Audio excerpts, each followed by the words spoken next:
Good morning, everybody. My name is Joe Pollack. I am a Senior Vice President with Technomic. And today's topic for our Technomic Talks seminar is online sourcing trends. This presentation this morning is based on a recently completed Technomic study, which we just released, as a matter of fact, last week, called Online Onslaught: Why and How E-Commerce Will Transform the Food Service Distribution Business. And again, a major portion of the U.S. food service sourcing for operators, we think, going forward, will consist of third-party online websites that will provide goods, and whether it be non-foods or even food products that are coming from non-traditional type sources. And I'll talk a little bit about that this morning in our 15 to 20 minute call. So let's first define what we mean by online sourcing. That's probably the most important thing we need to do first. When we're talking about online sourcing today, we're talking about those that have a presence online that are not affiliated with a specific distributor or a manufacturer. So if an individual manufacturer has a website that an operator can purchase from, we're not including that in our definition. Or if a distributor, whether it be a Cisco US or a PFG, allows an operator to purchase products online that are then delivered through their own distribution network to the operator, we're not including that in our definition of online sourcing here. What we're thinking about is that there's a third-party aggregator that an operator orders from, and then the products are shipped via common carrier directly to the operator. What we mean by common carrier is anybody like a UPS or a FedEx or a postal service. And this online source does not necessarily need to specialize in the food service industry. They could be anybody. They can be food service specific, but they can be journalists. And just give you some examples of where operators, based on our research, are buying from today. And again, this could expand. There's a number of others that they're buying from. Everybody from Katome, the restaurant supply specialist. You'll see some are consumer-oriented. You see, even Amazon, which is a big supplier. From what we're seeing today, direct source products, which does a lot in the disposable towel and tissue area. Fresh Direct, some operators are buying from Fresh Direct in the New York and Philly area. FoodServiceDirect.com, which again is very food service focused, has supplies as well as frozen and dry goods in their stable. So, when we're looking at online sources, here are some pretty notable places that we've identified that operators are buying from today. So let's kind of look at what online shopping means and what the opportunity is going forward. So if you look at the total food service purchase category from an operator's perspective, right now in 2014, at the end of the year, we expect that that market is going to be $232 billion in operator purchases in the United States. And really, when you're looking at what we see as online shopping, really the biggest opportunity is going to be with the street business. Yeah, there's going to be probably some opportunities with chain and custom and contract business, but really it's going to be with the chain, the non-FSM, the non-contract, the non-bid. And that business is about $90 billion. So let's kind of, let's sharpen this down to say a $90 billion opportunity kind of sits out there. That's kind of the working market that we're looking at, which still is quite large. From an operator's perspective, from an opportunity, they're really looking for more transparency and efficient supply sources. They're seeing a lot of different pricing out there.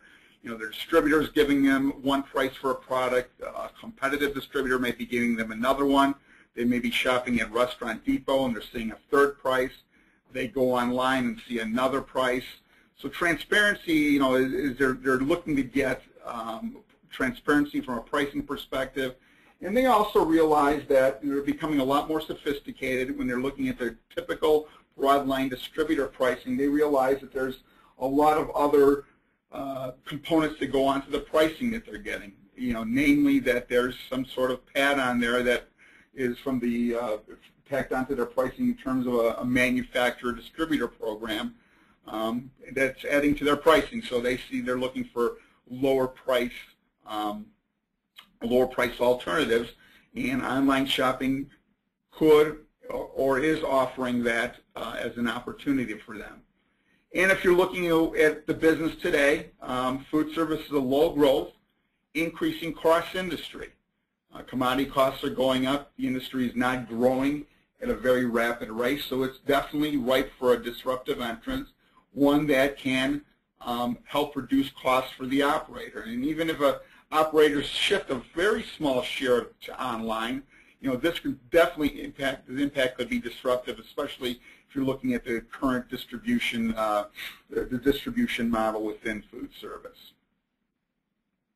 So let's look at some online facts today.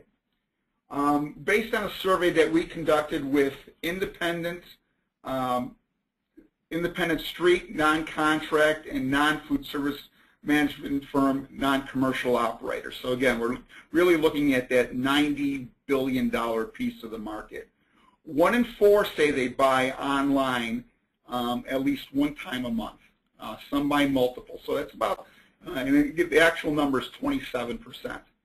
So that's pretty, it's a relatively large number given that this is a market that's still kind of somewhat evolving today. It's, we're not really seeing many established food service specific players out there. Not surprising, non-foods are the primary category, and within non-foods it's kind of the supplies piece when you're looking at tableware, permanent ware, some back of house utensils, some small equipment. Disposables are starting to kind of come up in terms of a category that's gaining some acceptance. Some imported specialty food products, more on the dry side of the business as well, are becoming gaining some acceptance as well. And then there are some categories that today are not seen as very viable. They're somewhat, especially products that are more vulnerable to food safety issues, and those would be more kind of on the refrigerated and perishable side. So if you kind of look at it from how operators today, from their comfort level with each of the different categories, if you look on the low side, their comfort level with, again, perishable products such as dairy, meats and seafood, produce and frozen foods, pretty low in terms of their comfort level of buying these online. Again, there's some issues from how will they be distributed if it's coming from a common carrier like UPS or FedEx, and it's delivered and it's not, they don't happen to be there during the delivery time, since there's really no set delivery versus what a distributor can provide. How long is it going to sit there? Is the product going to be, is there going to be a product going to sit there too long? Are we going to have food safety issues? So right now, the comfort level is a little bit of an issue. From a medium comfort level, you talk about imported and specialty foods. Again, anything imported specialty foods, again, if it's more of a shelf-stable product, a little bit more comfort.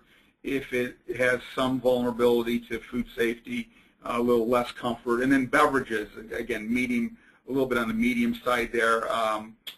Things like coffee, definitely much higher. If you look at things that may be a little bit more vulnerable against things that are frozen, would be they'd be less willing to take on. And then when you look on the high comfort level, definitely shelf-stable foods, dry items, and then as we've seen before, non-foods. Now, we also asked the question, if all their quality assurance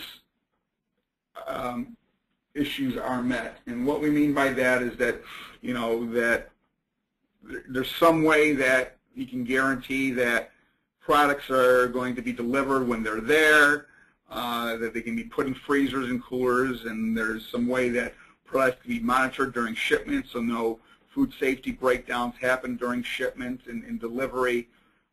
And also there's a price discount offered compared to what they're paying today with through their current broadline distributors. You see overall that comfort increases tremendously. Even within the vulnerable products where comfort level was low previously, you see even dairy and fresh meats and seafood and produce and frozen products, those improve dramatically, and even products like imported and specialty foods and beverages fall into that high area. So again, a much different picture, again, with those quality assurance factors being met, and then also with an average of 12 to 13% price discount being offered, which is something that operators tell us, which is somewhat typical of what they can get online compared to what they can get through their broadline distributor, even with shipping charges included, and many of these sites offer free shipping. Now, online sourcing advantages for the operator, from what they tell us. First of all, better pricing, and as I said before, anywhere from 12 to 13% price differential. The variety that's offered. Maybe one site doesn't offer everything, but they can pick and choose from different sites and get whatever they need. Often there's a free delivery component to it that also helps. From the pricing perspective. The acceptance of credit cards, and also no minimums. Many of these sites are willing to break cases, or you can buy one case and they'll be delivered to their door within a day or two.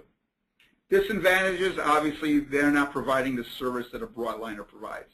There's no DSR offered to provide that customer service, to provide that education, new product education. It's not appropriate for many perishables. There's still a reluctance there. It's not practical for large shipments. They can't, receive large shipments all through UPS. There's still somewhat of a reluctance to get products through common carrier as they would through a broadliner. And they also see it maybe as a potential hassle that they have to buy all these products online, especially if today they're just phoning these in through their distributor's customer service, or if the DSR is actually placing the order for them. Now, we asked operators who either today are currently purchasing through online sources, or those that are not. Those that are, we asked, what are some motivations for you to increase your share of purchases through online sources? And then those that are not, what would be a motivator to have you start purchasing through online sources? Well, primary reasons would be to get better pricing than distributors, right, and have that proof. Quality meeting the standards that they have, and again, a lot of this goes to the fresh and perishables piece, even the frozen piece, that the product that is delivered is similar to the standards that the broadliner provides. And then second, the guarantee of no minimums, that there are going to be no minimums on the number of cases, and that even cases can be broken. Those are the primary reasons. Now, the secondary reasons that they would make an increase or start purchasing through online is that 24-hour deliveries is guaranteed. There's item continuity, meaning that the same item is going to be offered time and time again, that they're not going to be discontinued. So if they get comfortable with a product and the next time they go to order it, it's no longer available. Promotions are attractive, and then also that credits being offered or credit card acceptance is also available. So there are, again, if you look at the standards here, many of these are very similar to what the broadliner offers. One very big difference here is obviously the better pricing than distributors, and that no minimums are being offered. Now, if you look to the year 2024, we've made some estimates of how big we think online can be going forward to the year 2024 in terms of percent share of each of the categories within the food service industry. So if you look at the high end, so 20% plus of the category. So what we're saying within the independent or street business, we think that within condiments, we think that 20% or more of that category will be purchased online in the year 2024. So things like condiments, spices, imported and specialty foods, and supplies, those are ones that are very ripe for online purchasing today. Given the way, again, first of all, they're dry items, or they don't need special refrigeration. It just makes, in terms of cube and the way these products are packaged, and very ripe categories to be purchased online.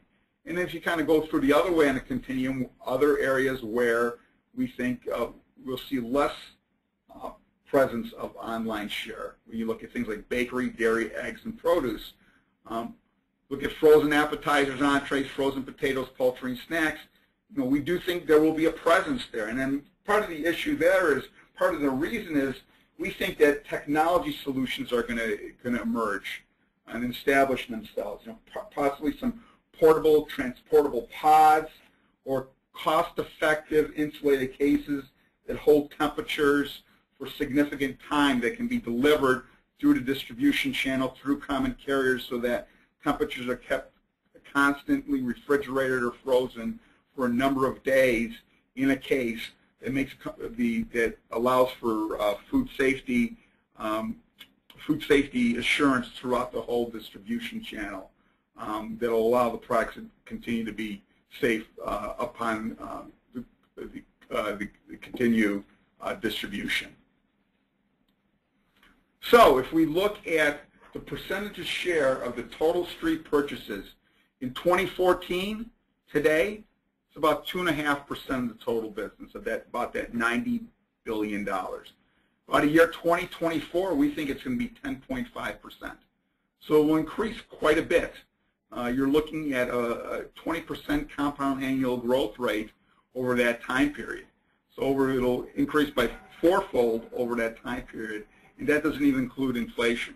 So we're going to see a significant increase in total online purchase share by the street accounts, given all the different factors we talked about, given the price transparency, the price savings, low minimums, all those different attributes, all those different benefits that they offer to the street operator. And this doesn't even include any potential residuals that chains or contract accounts may be buying online as well.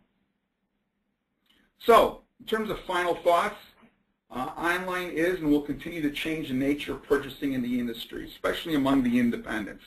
We really think the industry is very ripe for this, given it could be very disruptive. It's very ripe given the nature of the business. As operators are looking for lower cost sources for their products, this is one way that they're looking at, and the transparency that's offered and the lower prices that they are affording operators, this is a way that we think operators will move towards going forward. We don't think that broadline distributors will be locked out of this. They can also engage themselves in this online model, that they can set up separate business units that they can also provide this type of service. So, it's kind of one of those things where if you can't beat them, join them. Broadline distributors certainly can develop a model where they're shipping products via common carrier as well and engage in this type of low-cost type distribution. Online sourcing offers considerable benefits. Again, pricing for the operator, but ability to break cases, the price transparency, credit card, all those different types of things that we talked about. And the thing that we talk about, well, who's going to be the player that emerges? Well, the ones that we're really watching are people like Amazon Supply and Amazon Fresh. Amazon's doing a lot of different things with drone technology, and they've done a lot of things from a local perspective in terms of getting products to the end customer in 4 hours.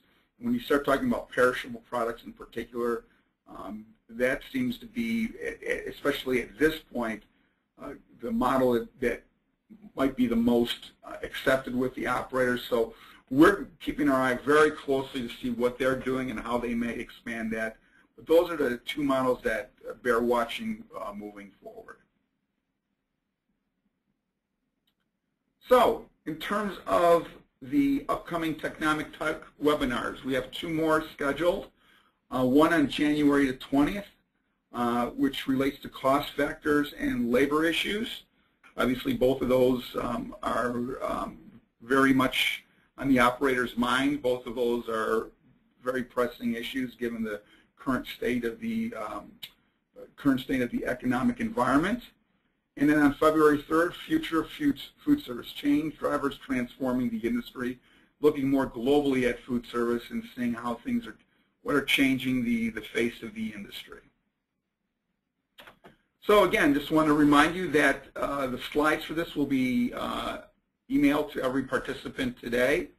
Also, if you want some more information of our study, please feel free to email me at jpolick@technomic.com. I'll be happy to send you some information on how you might be able to acquire that. If you have any questions, again, feel free to email me at jpolick@technomic.com. And a recording of this webinar, as well as the slides, will also be available at technomic.com. Thank you for your time today, and have a great holiday.